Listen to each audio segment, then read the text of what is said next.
Kemudian limbic system, otak emosi. Ya. Kemudian ini dia yang neokortex inilah, ini yang nanti yang membedakan ya dengan binatang ya, dengan binatang mamalia ini dia. Kita lebih lebar. Nah, dari otak manusia jalan sistem saraf yang kayak kabel listrik tadi. Dia membawa pesan, dia membawa pesan. Dari mana ya? Dari indera. Apa yang didengar dia akan jalan lewat sistem saraf itu dan terekam pertama di kalbu. Ya, apa yang dilihat juga begitu. Apa yang dilihat juga begitu. Maka kalau kita melihat hal-hal yang baik, nah itu akan jalan. Itulah kita diminta baca Quran setiap hari supaya ya Quran itu jalan di tubuh kita dan masuk di kalbu kita. Dan apa yang diucapkan, ya dia akan jalan. Ya. Nah, kemudian di dalam surat Al-A'raf ayat 179, Bismillahirrahmanirrahim, dan sesungguhnya kami jadikan untuk isi neraka jahanam kebanyakan dari jin dan manusia. Mereka mempunyai kolbu. Kalau kita lihat dari ayat ini, bukan hanya manusia punya kolbu, juga jin ya. Tetapi tidak dipergunakannya untuk memahami ayat-ayat Allah. Dan mereka mempunyai mata, tetapi tidak dipergunakannya untuk melihat tanda-tanda kekuasaan Allah. Dan mereka mempunyai telinga, tetapi tidak dipergunakannya untuk mendengar ayat-ayat Allah. Mereka itu sebagai binatang ternak, bahkan mereka lebih sesat lagi. Mereka itulah orang-orang yang lalai. Jadi itu tadi memang kita untuk kolbu ini supaya dipergunakan itu ya itu tadi ya mata harus dipergunakan untuk melihat tanda-tanda kekuasaan Allah. Telinga juga untuk dipakai untuk mendengar tanda-tanda kekuasaan Allah atau ayat-ayat Allah. Baik ayat-ayat kauliyah kauniyah ayat-ayat yang ada di Quran dan ayat-ayat yang ada di alam semesta. Karena kalau itu nggak dipakai kolbu ini, kita jadi sebagai binatang ternak, mamalia tadi. Karena otak tengah kita tuh otak mamalia tadi, yang isinya nafsu tadi, yang isinya emosi tadi. Ya. Bahkan lebih sesat lagi, ya Allah, na'udzubillah min dzalik. Ya. Mereka itulah orang-orang yang lalai. Ya. Jadi itu tadi, makanya mata kita disuruh untuk melihat tanda-tanda kekuasaan Allah, telinga juga. Ya. Bahkan ucapan-ucapan ini, kenapa? Karena dia akan jalan di sistem saraf. Dia masuk terekam di kolbu ini. Dan dia juga akan terekam di thinking kita, pikiran kita ini. Dan menaikkan level emosi ini ke level emosi mutmainnah. Nah itu kan asik banget ya. Akal, nafsu, sama kolbunya selaras. Jadi pada saat kita ya melafazkan ya kalimat-kalimat atau melafazkan kata Allah, mengingat Allah, dia akan naik dia. Dia akan naik. Nah sekarang ada lagi nggak cara untuk supaya naik? Ya, itu tadi bernafas dalam juga. Makanya kenapa kadang-kadang kita kalau lagi emosi kita tarik nafas tanpa sengaja ya, atau menghela nafas, gitu ya. Terus, apalagi yang bisa supaya naik ke atas? Ya, ta'awudz. Ya. Rasulullah SAW bersabda, sungguh saya mengetahui satu kalimat jika dibaca oleh orang ini marahnya akan reda. Jika dia membaca a'udzubillahi minasyaitonirrajim. Aku berlindung kepada Allah dari setan yang terkutuk. Ya. Nah, ini kita diminta itu kalau lagi ada marah kah, takut kayak auzubillahi minasyaitonirrajim. Tarik nafas ya kayak gitu. Ini yang Islam ajarkan pada kita ya. Dalam mengelola emosi tadi. Ya. Kemudian apalagi ya itu tadi pada saat kita ta'awuz kita bisa naik ke atas level emosi. Ya. Apalagi istighfar. Astaghfirullahaladzim. Ya, memperbanyak istighfar. Siapa saja rutin membaca istighfar, maka Allah akan memberikan solusi atas setiap kesulitannya, penyelesaian bagi setiap permasalahannya, dan dia akan memberinya rezeki dari jalan tak terduga. Ya, kita harus mengimani ini. Ya, sabda Rasulullah, dan ini hadisnya sahih. Ini riwayat Abu Dawud, Ibnu Majah, Hakim, dan Baihaqi. Ya. Istighfar ini banyak sekali ya keutamaannya, banyak sekali disabda oleh Rasulullah dalam hadis-hadis. Kita ambil satu saja ini ya dengan waktu yang tidak banyak, ini satu saja, tapi satu ini sudah 3 keutamaannya ya. Solusi atas setiap kesulitan. Kalau kita anggap kondisi sekarang sulit, kita disuruh rutin baca istighfar ya, karena Allah memberikan solusi atas setiap kesulitan ya. Kalau kita menganggap sekarang ini banyak masalah, disuruh rutin baca istighfar karena Allah memberikan penyelesaian bagi setiap permasalahannya. Dan kalau kita anggap rezeki kita nih, ya rezeki kesehatan kah, atau rezeki memang betul-betul rezeki materi misalnya ya, karena perekonomian sedang tidak berputar secara baik di dunia ini, maka kita disuruh baca istighfar dulu, astagfirullahaladzim, rutin baca istighfar. Karena ini dijanjikan nih ya, dia akan memberinya rezeki dari jalan yang tak terduga. Ya. Ada ibu-ibu tanya sama saya begini, kok gampang banget ya cuma istighfar doang ada rezeki? Oh iya, ya. Kita harus yakin ini, ya. Karena kita punya keimanan ini. Ya, apalagi kita beriman pada Rasulullah SAW bahwa, dan ini sabdanya Rasulullah, kita istighfar aja dulu, astagfirullahaladzim. Nanti tanpa terasa ada aja itu rezeki yang datang di rumah kita. Ya, memang gampang, orang Allah udah ajarin yang gampang-gampang aja kok gitu. Ya. Tentu pada saat kita istighfar juga itu naik emosi kita ke atas juga. Ini otak reptil relax, otak mamalia relax. Gitu. Kemudian apa lagi ya? Al-Baqarah 153. Bismillahirrahmanirrahim. Ya ayyuhallazina amanu sta'inu bis-sabri was-shalah. Innallaha ma'as sabirin. Mungkin teman-teman, Bapak Ibu sudah sering sekali ya dengar ayat ini. Kita ulang terus ya. Hai orang-orang yang beriman. Nah, ini orang beriman ya. Jadikanlah sabar dan sholat sebagai penolongmu. Sesungguhnya Allah bersama orang-orang yang sabar. Jadi udah diajarin lagi nih, sabar dan sholat sebagai penolong. Tapi sabar yang artinya bukan menekan ya. Sabar itu artinya menahan. Bahasa-bahasa Arab, sabaru yasbiru yang artinya menahan. Menahan diri dari segala macam bentuk kesulitan, kesedihan, atau menahan diri dalam menghadapi segala sesuatu yang tidak disukai dan dibenci. Artinya menahan untuk tidak nyemprot orang itu. Kalau kesel sama anak, nggak langsung disemprot anak. Kalau kesel sama suami, nggak langsung disemprot suami. Gitu. Itu namanya tahan, Pak. Tapi waktu nahan itu kita naikkan level emosi dengan tadi baca ta'awuz, ya baca istighfar, ya atau kalimat istirja, innalillahi wa inna ilaihi rajiun untuk naik. Dan dalam Islam ada 3 bentuk sabar, ya ini sabar dalam ketaatan, sabar dalam menghadapi musibah, sabar dalam menjauhi perbuatan maksiat. Ya. Jadi pada saat kita sabar itu bukan neken. Kalau orang selama ini sabar itu lagi marah, ditekan. Kalau ditekan dia jatuh dia. Turun. Yang bahaya sampai diapati, perasaan putus asa. Lama-lama depresi, turun lagi di bawah, itu ada level emosi yang itu nggak lazim. Apa ciri-ciri depresi? Karena merasa putus asa, nggak ada gunanya hidup di dunia, maka dia berpikir ada suicide, ada ide bunuh diri. Nah, itu depresi. Ini yang kalau kita menekan. Sabar itu menahan. Lagi marah kita nggak omongin. Kadang kita lagi emosi di pride gitu ya. Ya bisa loh. Tapi kita nggak omongin. Jadi kita sabar namanya, kita tahan tadi, sombong kita tahan, gak kita omongin, ya. Nah itu tadi. Dan diharapkan pada saat kita menahan ini, kita naikkan levelnya itu tadi. Astagfirullahaladzim. Jadi naik ke atas. Dan kemudian itu kalau ditanya orang sabar gimana ya, salah satunya itu di Al-Baqarah ayat 155, 156, yaitu ini tadi ya, kalimat istirja tadi, innalillahi wa inna ilaihi rajiun. Pada saat kita dapat musibah, kita ucapkan innalillahi wa inna ilaihi rajiun. Tapi kalau kita sambungkan dengan ayat 155, ya Allah berfirman, dan sungguh kami akan menguji kalian dengan sedikit rasa takut dan rasa lapar, kekurangan harta, jiwa dan buah-buahan. Ya, dan berikan kabar gembira untuk orang-orang yang bersabar. Nah itu tadi suruh sabar. Dijelaskan di 156 yaitu orang-orang yang apabila ditimpa musibah mereka mengucapkan innalillahi wa inna ilaihi rajiun. Tapi tentunya bukan hanya musibah besar saja. Rasa takut aja, sedikit rasa takut kita sudah diminta untuk bersabar dengan mengucapkan innalillahi wa inna ilaihi rajiun. Bahkan lapar, kekurangan harta, innalillahi wa inna ilaihi rajiun. Mungkin karena pandemi ya, banyak juga ya saudara-saudara kita yang di PHK. Innalillahi wa inna ilaihi rajiun. Terima dengan ya bahwa kita sebetulnya milik Allah dan pada Allah lah kita kembali. Itu sabar. Dan dikatakan ya berikan kabar gembira. Dari sisi otak saja, ilmu otak pada saat kita ucapkan innalillahi wa inna ilaihi rajiun, itu batang otak yang tadinya tegang, otak emosi yang tadinya tegang, dia rileks. Rileks. Nah pada saat rileks ini naik level emosi, masuk mutmainnah. Apa sih keuntungan itu tadi? Banyak banget keuntungannya. Tadi salah satu kita sudah sama-sama ya belajar bahwa imunitas tubuh naik, vitalitas naik. Ya, jadi bakat kita yang ada di tengah otak ini di parietalis itu terakses. Akhirnya kita punya ide banyak. Yang teman-teman mungkin yang bisa pinter masak, yang selama ini buat masakin anaknya, naikin sedikitlah porsinya, tawarin ke teman-teman.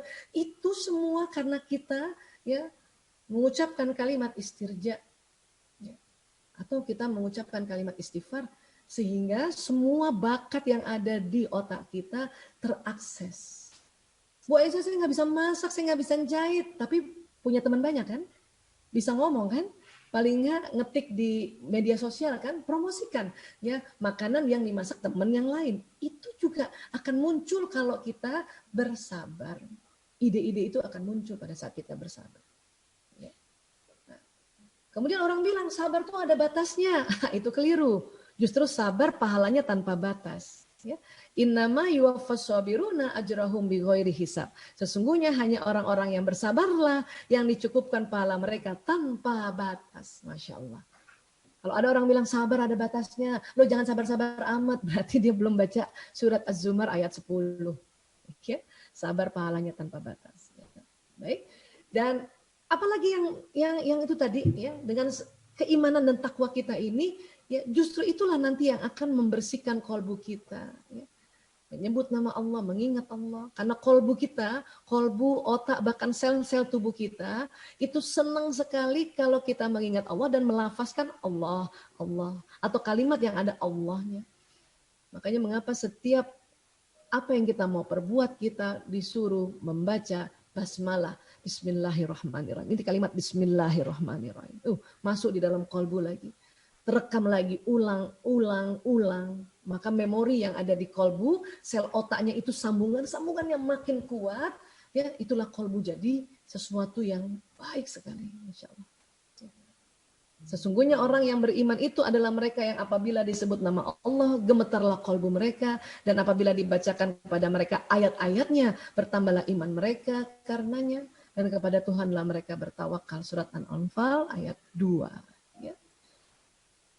Ini tadi orang-orang yang beriman dan kalbu mereka menjadi tentram dengan mengingat Allah. Ingatlah hanya dengan mengingat Allah lah kalbu menjadi tentram. Ar-Ra'd ayat 28. Ya. Makanya tadi kita suruh mengingat. Mengingat itu berzikir, berzikrullah. Ya. Lafazkan Allah, Allah. Kalau di dalam batin gimana? Ya lafazkan karena dia akan juga terekam di kalbu itu tadi. Bahkan kalau perlu ya waktu kita melafazkan kita bayangkan dia masuk di kalbu kita. Ditangkap oleh jantung, direkam di memorinya jantung. Ya Allah. Solat juga semua ucapan doa dalam solat akan memberikan pesan pada seluruh tubuh. Mulai dari takbiratul ihram sampai salam. Allahu Akbar, ya Allahu Akbar jalan. Sampai Assalamualaikum warahmatullahi wabarakatuh. Assalamualaikum warahmatullahi wabarakatuh. Ini jalan itu. Dan sholat ini sebagai penolong itu. Karena apa? Karena dalam satu hari saja ada 5 kali kita ucapkan itu berulang-ulang. Nah itu tadi dia ya masuk lagi dalam kolbu, masuk dalam akal. Emosi yang tadinya turun naik lagi ke atas. Sehingga nanti seluruh sel-sel tubuh ya ucapan-ucapan doa dalam sholat ini masuk dalam sel-sel tubuh. Ya. Doa juga begitu. Setiap kita berdoa dia jalan lewat sistem saraf. Dan doa ini harus kita lafazkan. Rabbana la tuzigh qulubana ba'da idh hadaitana wa hab lana min ladunka rahmah innaka antal wahhab. Supaya apa ya Tuhan kami, jangan Engkau jadikan kalbu kami condong pada kesesatan sesudah Engkau memberi petunjuk kepada kami, dan karuniakanlah kepada kami rahmat dari sisimu karena sesungguhnya Engkau Maha Pemberi. Itu akan jalan di sistem saraf kita untuk menjaga kolbu kita, jaga akal kita, jaga emosi kita. Ya. Kemudian ini ya, jantung menghasilkan medan elektromagnetik yang berirama paling kuat dan paling luas dibanding medan elektromagnetik yang dihasilkan otak. Jadi teman-teman, karena di jantung ini ada listriknya, dia ternyata memberikan gelombang. Ya, lebih kuat dari otak. Lebih kuat dari otak. Bahkan komponen medan listrik jantung memiliki amplitudo 60 kali lebih besar dan dapat menembus setiap sel dalam tubuh. Itulah makanya apa yang kita lafazkan, apa yang kita ingat, dia akan masuk di jantung. Jantung mengirim ke seluruh sel setiap tubuh. Jadi kalau kita ucapkan Bismillahirrahmanirrahim, maka jantung akan kirim ke sel-sel tubuh kita. Ya. Ini karena jantung ini ada listriknya, itulah makanya bisa diukur pakai EKG. Dia ada listriknya dia. Ya. Bahkan lebih kuat dari listriknya otak. Tadi kan otak diukurnya EEG, ya. Kolbu ya atau jantung diukurnya pakai EKG. Ya. Ini. Nah, kemudian jantung mempunyai medan elektromagnetik 5.000 kali lebih besar daripada otak. Itulah makanya dikatakan positive feeling itu lebih kuat dari positive thinking. Kenapa? Karena ini nih 5.000 kali. Itulah makanya jantung ini kita harus jaga, baik jaga secara fisiknya, pembuluh darahnya Kak. Kalau misalnya kita memang sudah mulai ada yang hipertensi Kak, atau ada arteri koronernya pendek atau kecil, kita jaga. Ya, ini tadi. Dan jantung tadi karena gelombang elektromagnetiknya itu ya kuat, maka dia bisa memberikan pesan ke sekeliling kita dia. Kanan, kiri, depan, belakang. Jadi kalau kolbu ini isinya bagus tadi, senantiasa mengingat Allah, ya, senantiasa kita tinggi keimanan dan bertakwa, ini juga memancar sekeliling kita. Ya. Kemudian penelitian di Institute of Harvard ya, ini antara UK dengan Saudi Arabia nih kerjasamanya. Oleh Dr. Rollin McCarthy, orangnya masih ada, dia mengatakan vibrasi gelombang elektromagnetik jantung dapat mengirimkan pesan kepada aktivitas otak dan jantung orang lain. Dan kemudian ada satu lagi, Dr. Paul Purcell berkata, jantung dapat merasa dan mengingat, dan ia mengirimkan getaran untuk berkomunikasi dengan jantung-jantung lain. Ya, jantung juga membantu pengaturan imunitas tubuh, jantung juga mengirimkan informasi pada setiap detakan ke seluruh tubuh. Ya, ini dalam bukunya ya Heart Code ya tahun 99. Ya, jadi antara jantung kita bisa ngirim ke jantung orang lain. Dan sekarang kita ada di rumah, maka jantung kita mengirimkan pesan kepada jantungnya anak-anak kita, kolbunya anak-anak kita, kolbunya pasangan hidup kita. Ya, ini ngomong dia nih. Ya. Manusia dapat berkomunikasi dengan yang lainnya dengan menggunakan jantungnya tanpa mulut bicara. Ini bluetoothnya di jalan ini. Bahkan itu tadi pikiran kita, emosi kita ini ya lewat jantung ini, lewat gelombang jantung itu mempengaruhi sekeliling. Sadar atau nggak sadar?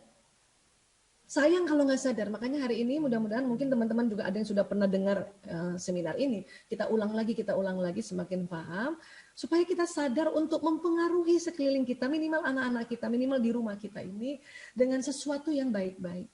Ya. Itu tadi kita jaga jantung kita ini. Ya, lafazkan ingat selalu Allah. Ya. Sholat itu juga menjaga kita punya kolbu.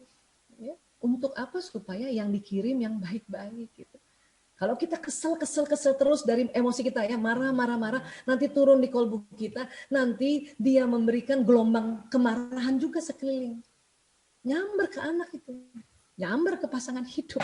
Ya, dan terakhir ya, sebelum kita diskusi, ya ini lewat juga nih lebih dari jam 11 ya. Ya ini tadi, apa yang diucapkan dia akan jalan di badan dan seluruh tubuh ya mengeluarkan gelombang seluruh tubuh lewat beberapa ya pembuluh meridian. Tetapi paling kuat adalah jantung. Karena nanti jantung mengirimkan ke sel-sel. Ya, jantung lebih kuat 5.000 kali dari gelombangnya pikiran. Ya. Jadi ini akan mempengaruhi sekeliling kita. Mempengaruhi bahkan bisa panjang kalau kita sudah umur semakin tua ini rajin beribadah juga ini akan mempengaruhi kirim ke jantung ke pikiran orang dan kalau kita berdoa inilah sinyal gelombang elektromagnetik inilah yang menembus dinding rumah kita menembus tempat menembus jarak untuk membroadcast apa yang kita doakan tadi ya. Jadi teman-teman mudah-mudahan insya Allah dengan kita mengendalikan emosi dan iman dan takwa tadi sekali lagi emosi mempengaruhi feeling, thinking, acting ya sehingga kita insya Allah ya, bisa mempengaruhi diri kita dan sekelilingnya dengan sesuatu yang baik-baik saja ya. Baik, terima kasih ya. Terima kasih atas perhatiannya semua. Maaf lahir batin. Wabillahi taufik wal hidayah. Wallahu a'lam bishawab. Assalamualaikum warahmatullahi wabarakatuh. Saya kembalikan ke moderator ya. Alhamdulillahirabbil alamin. Kita sudah bersama-sama mendengarkan kajian yang insya Allah akan bermanfaat ilmu. Jadi intinya kita harus selalu harus selalu mengingat untuk ta'awudz, istighfar, serta sabar, sholat, dan kalimat istirja di dalam kehidupan kita sehari-hari. Baiklah, berikutnya akan ada sesi pertanyaan. Saya lihat di sini sudah ada satu pertanyaan. Mungkin satu persatu dulu ya, Bunda Aisyah ya. Ada satu pertanyaan. Ya, boleh. Silakan, tafadhol. Assalamualaikum warahmatullahi wabarakatuh. Waalaikumsalam. Bu Aisyah, apakah seseorang yang jantungnya sakit akan otomatis akan rusak pula fungsinya untuk mengirim pesan pada tubuh juga orang lain, akan berpengaruh pada emosi dan lain-lain? Terima kasih. Iya. Iya, tadi saya sempat juga singgung ya bahwa kalau jantung sakit itu biasanya paling sering pembuluh darahnya ya atau arteri koronarianya ya. Saya kasih lihat boleh nggak ya, pakai share lagi ya, sebentar saya. Jadi di dalam jantung ini ada arteri pembuluh darahnya yang memberi makan jantung itu sendiri. Saya boleh share lagi boleh ya supaya lebih enak, lebih mudah dijelaskannya ya. Oke, sebentar. Ya. Sebentar. Nah, ini ya. Jadi arteri koronaria ini arteri yang ada di jantung yang tugasnya memberi makanan pada jantung ini. Itu paling sering orang sakitnya di situ. Kenapa? Karena ada yang pembuluh darahnya jantungnya ini kaku memang. Itu bisa genetik. Ya.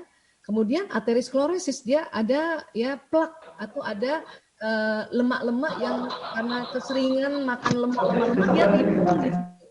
Ya, bahkan nimbunnya di dalam itu tadi pembuluh darahnya tadi. Jadi kalau misalnya selang air itu banyak lumutnya itu. Ini yang sering membuat darah yang jalan di pembuluh darah ini yang harusnya ngasih makan jantung terhambat. Itulah pakai ring gitu kan. Nah, ya misalnya kalau misalnya kita lihat ini ya, ini yang sering terjadi nih. Pembuluh darah di arteri koronaria jantung karena makin tebel plaknya itu tadi menghambat ini. Nah, kalau menghambat maka jantung ini kan kerjanya akan terganggu juga.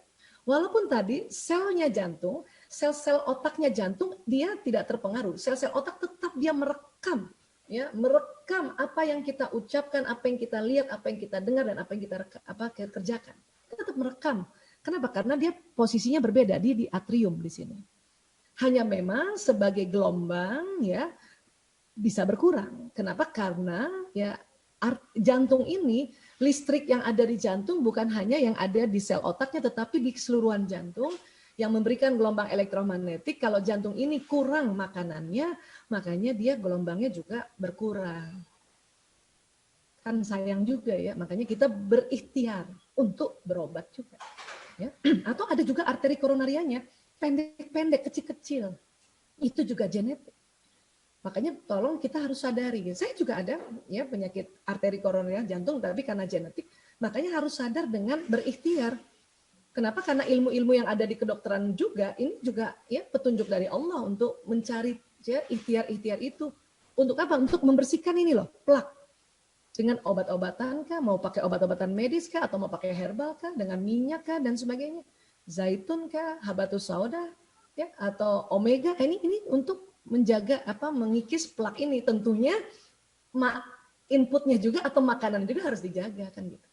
Adapun obat hipertensi ya atau obat yang untuk pembuluh darahnya itu supaya ini pembuluh darahnya nggak tegang karena ada yang secara genetik pembuluh darahnya ini kaku ya, makanya juga diberikan obat agar pembuluh darahnya ini lentur ya supaya kalau nanti darah jalan tiba-tiba kenceng gitu ya, tiba-tiba sedang mikir sesuatu atau dia sedang ada masalah dengan sesuatu, kan itu pada saat kita berpikir kenceng, itu darah itu jalannya kenceng. Kalau dia ada sumbatan, darahnya kenceng, nggak bisa jalan, ini bisa pecah ini. Maka jadi stroke. Stroke itu ada dua, karena sumbatan kah atau karena pecah. Ya. Nah ini yang tentang penyakit jantung. Ya. Jadi suka marah-marah nggak orang? Nah, itu tadi marah-marahnya karena ya darah yang jalan ke jantung ini sedikit gitu. Dan jantung ini akan kirim pesan ke limbik sistem, ke otak. Ya, itu yang makanya jadi emosinya turun lagi, ya kemarah, ya kekesal, dan sebagainya. Tapi insya Allah dengan ikhtiar kita, ya ikhtiar untuk perbaiki pembuluh darah atau yang katup Itu kan nggak ada kaitannya juga sama neuronnya kan. Kemudian kita memori neuron jantung ini diisi tadi dengan semua perilaku-perilaku kebajikan, dengan keimanan dan ketakwaan kita, itu ya akan berjalan sangat baik juga. Kira-kira begitu ya, supaya kita paham bahwa apapun penyakit jantung kita, tetapi neuron kita ini ya tetap merekam. Cuman ini kalau transplantasi ini loh. Kalau transplantasi berarti ya kita mendapat jantungnya orang lain. Mendapat jantungnya orang lain yang kita nggak tahu dia memorinya bagaimana selama ini. Makanya orang yang habis transplantasi jantung pasti akan ada shock culture di awal-awal gitu. Karena ada memori orang yang diambil jantungnya berpengaruh pada dirinya. Kalau bisa segera dibersihkan lagi karena memori ini bisa dibersihkan atau dimasukkan lagi memori yang ya tentang Allah, mengingat Allah dan sebagainya itu tadi ya, keimanan dan ketakwaan kita. Ya kira-kira begitu. Ya. Baik, terima kasih. Kembalikan lagi ke Adinda Ismi. Ya, baik, terima kasih Kak Aisyah. Ada 2 pertanyaan berikutnya saya bacakan langsung ya Kak. Boleh. Assalamualaikum dokter, kenapa orang yang tidak pernah ibadah sholat bisa tenang dan sabar pembawaannya mengalahkan orang yang rajin ibadah? Pertanyaan berikutnya, bagaimana hubungan dan akibatnya jika seorang ibu yang selalu tertekan dalam rumah tangga, Dok? Silahkan, Kak Aisyah. Iya. Saya selalu ingat apa kata-kata almarhum Buya Hamka. Ya. Waktu itu saya juga masih kecil ya. Untung ada orang yang merekam ceramahnya Buya Hamka sewaktu di Masjid Al-Azhar gitu.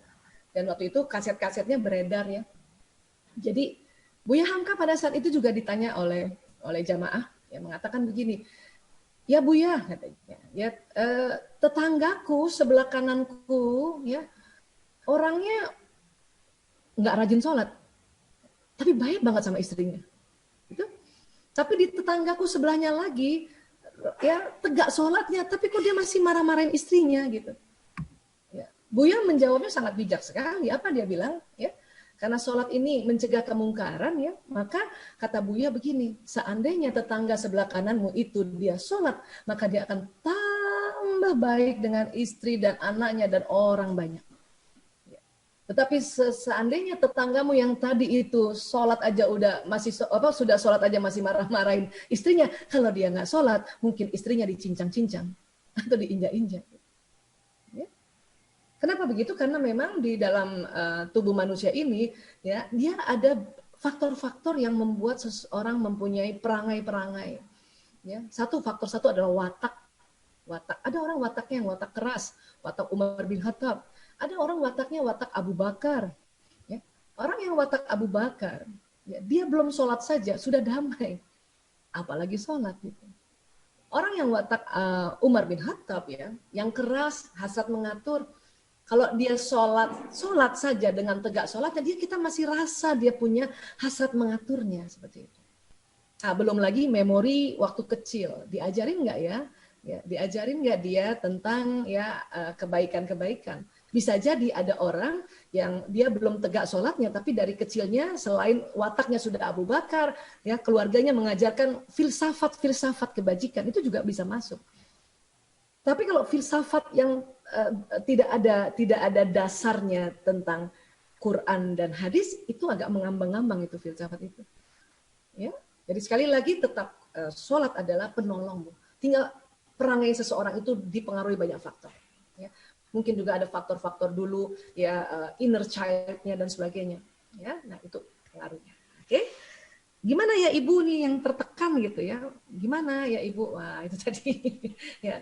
Jadi saya banyak banget juga menerima konsultasi dari istri, dari ibu-ibu kayak yang selama ini manajemen emosinya supresif, neken. Ya. Kenapa begitu ya Bu Aisyah? Itu salah satunya karena faktor wataknya. Orang yang watak introvert, seringnya manajemen emosinya supresif, dia tekan gitu ya. Gayanya kan gini ya. Kayak gitu dia menekan. Nah kalau tadi di level emosi, dia emosinya ditekan turun gitu. Ya dari kesel turun, lama-lama sedih, lama-lama apati, lama-lama depresi itu. Dia neken karena tekniknya supresif. Mungkin orang yang di sekelilingnya merasa seneng aja. Karena misalnya ada seorang ibu yang introvert, kemudian dimarah-marahin atau dihina-hina sama tetangga, tapi ibu itu supresif, dia tekan. Ya. Tetangganya tambah seneng aja. Dianggapnya, oh dia nggak apa-apa, dia nggak marah, padahal marah sebetulnya. Yang bahayanya apa? Kalau manajemen emosi secara supresif, kita akan sakit. Karena ngeganggu semuanya itu, karena ditekan, tekan, emosi turun, depresi, itu bahaya tuh, dia ada suicide, mau bunuh diri. Nah, ada juga manajemen emosi seseorang yang biasanya orang itu ekstrovert ya, apalagi luar Jawa gitu tinggalnya gitu ya, kayak saya orang Bugis misalnya, ya, itu namanya ekspresif biasanya. Ya, jadi kalau marah belum sempat dia tekan, dia udah keluarin. Ya, keluarin. Anak bikin sesuatu, ya, padahal bisa kita tahan sedikit marah sambil kita naikkan emosi kita istighfar. Ini kita langsung tegur kenceng itu. Ya, nggak suka sama suami, kita langsung marah saja gitu. Itu namanya ekspresif. Ade. Emosi ekspresif. Ya, ekspresif. Nah, kalau ekspresif memang buat diri kita mungkin jauh lebih plong perasaannya, tapi buat orang lain sakit. Ya, kita nggak sakit, tapi orang lain bisa sakit. Kenapa? Karena kita selalu apa-apa diekspresikan gitu. Diekspresikan, jadi orang tersinggung. Teknik manajemen dua emosi ini, supresif dan ekspresif, ini tidak win-win solution. Ya. Yang kita mau adalah bagaimana memanage emosi ini supaya buat diri kita bagus, buat orang juga bagus. Itulah muncul teknik yang disebut releasing. Releasing. Dilepaskan pelan-pelan atau diangkat, move on. Ya. Nah, Islam sudah mengajarkan teknik-teknik releasing yang tadi tuh. Baca ta'awuz. Cuman di dalam Quran dikatakan ya setan itu suka ganggunya 4 arah tuh, depan, belakang, kanan, kiri. Makanya ta'awuznya harus 4 kali. Auzubillahi minasyaitonirrajim. Bayangin kita tameng di depan kita. Auzubillahi minasyaitonirrajim. Bayangin tameng di belakang. Auzubillahi minasyaitonirrajim. Bayangin tameng di kanan. Auzubillahi minasyaitonirrajim. Tameng di kiri. Istighfar, istirja, sholat, itu teknik-teknik releasing. Jadi nggak neken ke kita, tapi juga kita nggak langsung ya marahin seseorang, nggak langsung menghina seseorang, nggak langsung kita damprat seseorang. Itu yang diminta. Tentunya orang ekspresif yang biasanya ya dia omongin ekspresif disuruh nahan, itu nggak mudah juga. Ya. Orang yang supresif diminta juga untuk kalau kamu nggak suka, kamu rilis. Rilis itu bukan kamu diemin aja, kamu bilang sama orang itu, tapi dengan ya cara-cara yang baik. Itu juga susah. Tapi usaha itulah yang Allah nilai. Dia minta tolong sama aku nggak ya? Hambaku ini minta tolong sama aku nggak ya? Kira-kira begitulah secara ya konsep populernya gitu ya. Nah, jadi buat ibu-ibu yang merasa tertekan bisa jadi wataknya memang introvert dan cara memanage emosinya supresif. Nah, sekarang sudah mulai harus berubah. Pakai teknik releasing yang tadi kita sudah bahas sama-sama. Ya, mudah-mudahan jadi lebih sehat. Ya. Kalau kita mau negur seseorang, mau kita nasihati seseorang, itu boleh loh. Tapi naikin dulu level emosinya sampai paling nggak semangat atau damai. Ya, damai yang 600 Hz tadi. Baru kita sampaikan. Itu orang tersentuh, bukannya tersinggung. Kalau kita marah menyampaikan sesuatu, ya itu orang tersinggung.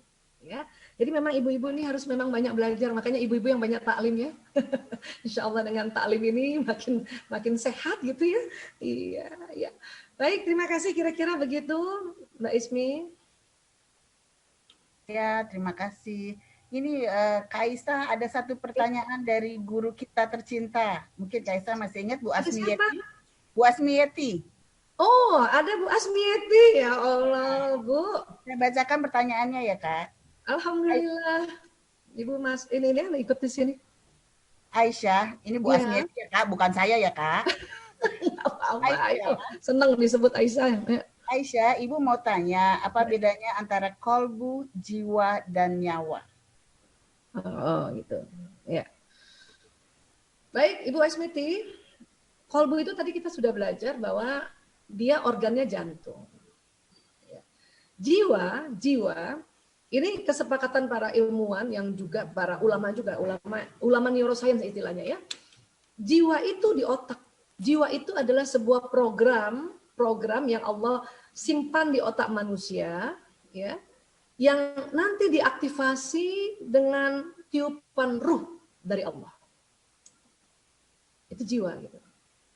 Makanya dikatakan biasanya mind itu diartikan jiwa. Mind, body, and soul.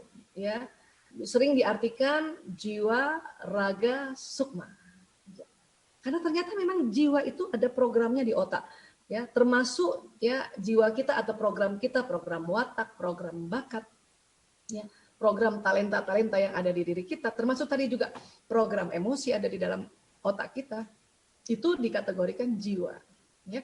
Nah, antara jiwa atau jiwa yang ada di otak ya, karena nanti jiwa itu termasuk ada tadi nafsu tadi, ada level emosi di situ, ada watak dan sebagainya. Ya, ada yang kalau di dalam Al-Isra ayat 84 ya bahwa manusia itu sesuai pembawaannya masing-masing itu di program jiwa. Dan jiwa tuh banyak banget. 100 miliar neuron itu adalah program jiwa yang sangat banyak. 100 miliar. 100 miliar komputer. Manusia aja nggak bisa ngumpulin 100 miliar komputer di dunia ini.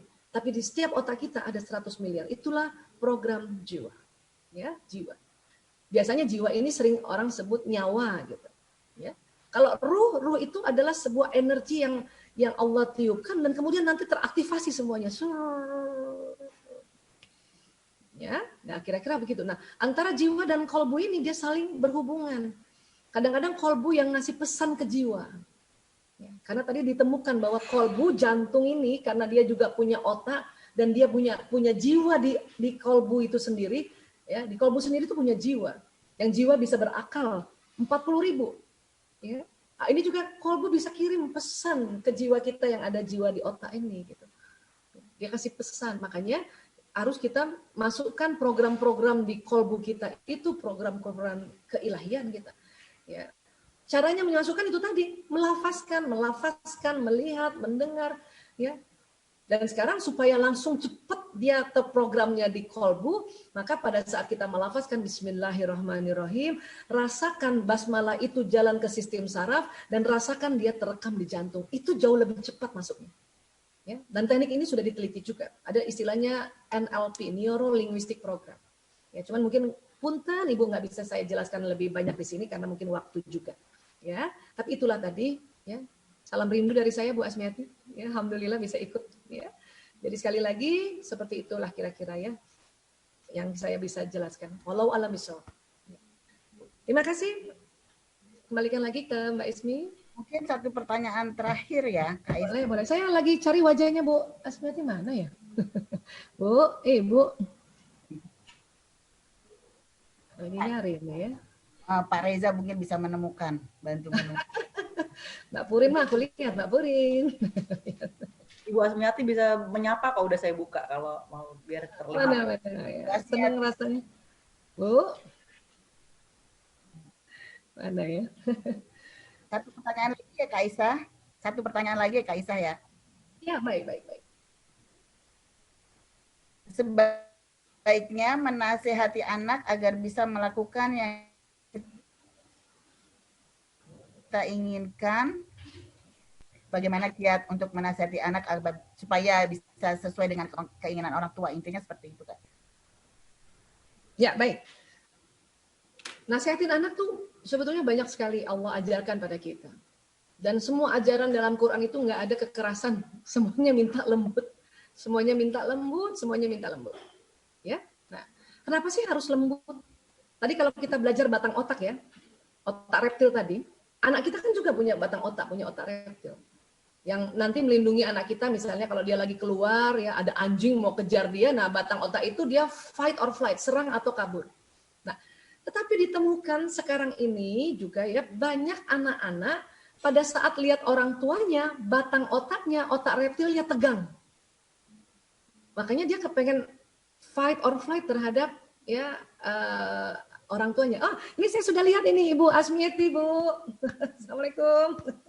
Alhamdulillah bisa lihat. Ya. Cantik banget. Boleh dibuka Bu mic-nya. Alhamdulillah, Masya Allah. Sehat-sehat Bu Asmiati? Alhamdulillah. Alhamdulillah, Masya Allah. Senangnya ketemu guru ya, Alhamdulillah. Ya, baik saya lanjutkan sedikit ya Bu, ke tadi yang tadi.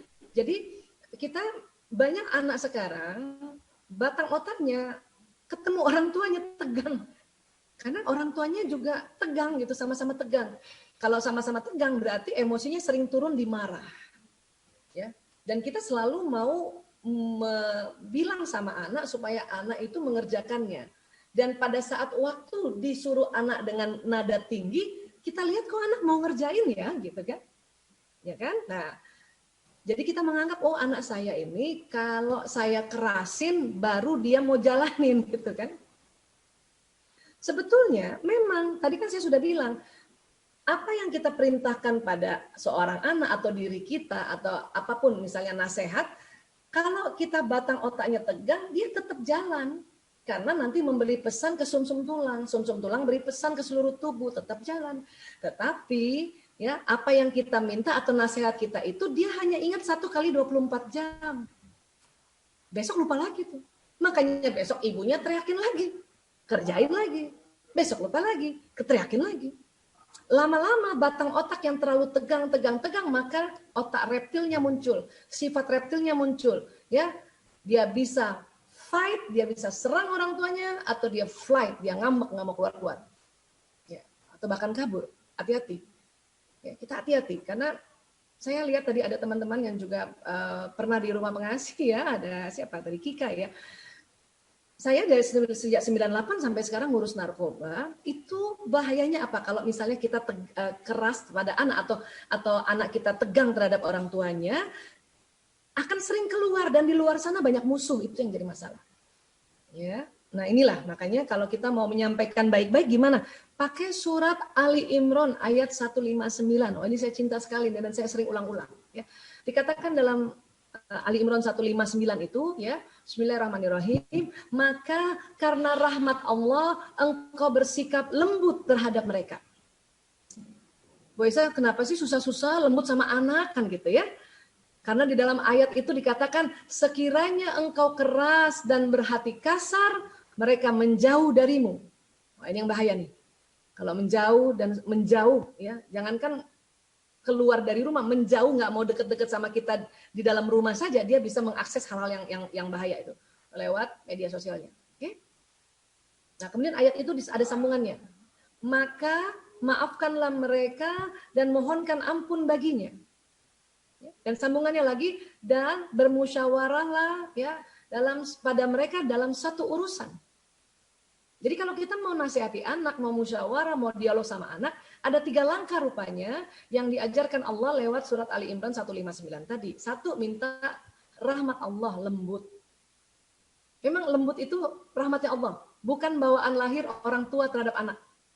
Kita, orang tua nih, sama anak kandung, kita aslinya kepengennya cepat. Kita kalau di emosi nafsunya dilas, diburu-buru. Cepetan, maunya gitu. Tapi kalau sama anak orang lain, uniknya kita masih bisa lebih lembut langsung kepada anak orang lain. Itulah makanya dalam pendidikan kita tidak semuanya kita yang didik ya, kita titip sama Bapak Ibu guru. Karena Bapak Ibu guru bisa lebih lembut kepada anak kita. Nah, anaknya Bapak Ibu guru akan dititip lagi sama Bapak Ibu guru yang lainnya. Ya kan? Nah, inilah di situ dikatakan kita minta lemah lembut karena rahmat Allah itu. Jadi kalau ada orang tua sudah bisa lembut sama anaknya, itu rahmat Allah sudah turun itu. Aduh, keren banget itu, senang banget itu, Masya Allah. Kemudian apa? Ya, yang kedua adalah maafkan mereka. Ya Allah, saya maafkan anakku ya Allah. Karena anak banyak sebut namanya. Fulan bin Fulan ya Allah. Ya. Contoh misalnya, ini ilustrasi ya. Misalnya kita mau pakai terapkan ayat ini. Misalnya ada seorang ibu tahu bahwa anaknya lihat video dewasa. Dan kemudian ingin musyawarah sama anak ini atau ingin menasehati. Itu harus pakai Ali Imran 159. Minta lemah lembut ya. Ya Allah, astagfirullahaladzim, ya Allah, astagfirullahaladzim. Ya, tenangin dulu tuh tadi emosinya ya, naikin dulu ke level emosi yang atas, mutmainnah. Astagfirullah ya Allah, ya. Innalillahi wa inna ilaihi rajiun. Ya. Kemudian ya Allah, mohon lemah lembut ya Allah, saya mau ngomong sama anakku ya Allah. Oke, 1 ya. Langkah kedua, maafkan. Ya Allah, saya maafkan anakku ya Allah, Fulan bin Fulan ya Allah. Saya tahu dia nonton film dewasa ya Allah, belum umurnya ya Allah. Makanya kita maafkan. Dan yang ketiga, mohonkan ampun baginya. Ya Allah, ampuni anakku ya Allah, Fulan bin Fulan ya Allah. Dia lihat video dewasa yang belum waktunya dia lihat ya Allah. Baru keempat, musyawarah, baru ajak musyawarah. Ya, Nak, Bunda mau bicara, Nak. Nah, jadi kalau kita mau musyawarah sama anak, nggak boleh sekelebatan, nggak boleh asal-asalan. Harus ada waktunya, apalagi sama anak laki. Pantang nasihati anak laki dalam keadaan perut kosong. Itu juga penelitiannya sudah ada. Ya, makanya kasih makan dulu, janjian, ntar sore kita ngobrol sebentar ya Nak, 15 menit aja, setengah jam aja. Nah disitulah. Tapi waktu mau musyawarah udah ada 3 langkah, minta lemah lembut, kita maafkan ini anak dan mohonkan ampun. Maka kolbu kita nih Bu, gelombang yang ada di kolbu kita udah sampai di anak kita sebelum jasad kita sampai pada anak. Itu kalau kita ya mau mengirimkan pesan sama anak, kita tenangin diri dulu, ya kemudian pakai tadi minta sama Allah lemah lembut, kemudian kita memaafkan dan memohonkan ampun, pesan yang di kolbu kita itu tervibrasi pada anak.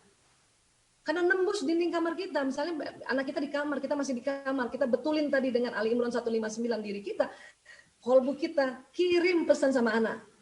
Ya, itu anak sudah minta maaf duluan, itu minta ampun duluan sebelum kita tegur bahwa dia misalnya dia melihat film dewasa yang belum waktunya. Makanya pas lagi ngomong, itu anak udah nangis duluan, Bu. Tapi pada saat kita mau negur ini anak, ya penuh kemarahan, ya penuh kekesalan, ya, dan kita tidak betulin dulu emosi, tidak mendoakan dulu anak, ini juga sampai pada anak. Apalagi seorang ibu tuh. Vibrasinya lebih kenceng. Ya. Jadi gelombang kolbu kita inilah yang mau kita betulin supaya sampai pada anak kita. Ya, itulah tadi teknik-tekniknya. Ya, kira-kira begitu. Mudah-mudahan ini bisa ya dipakai dan insya Allah mudah sekali. Ya, baik. Terima kasih. Kembali lagi ke Mbak Ismi.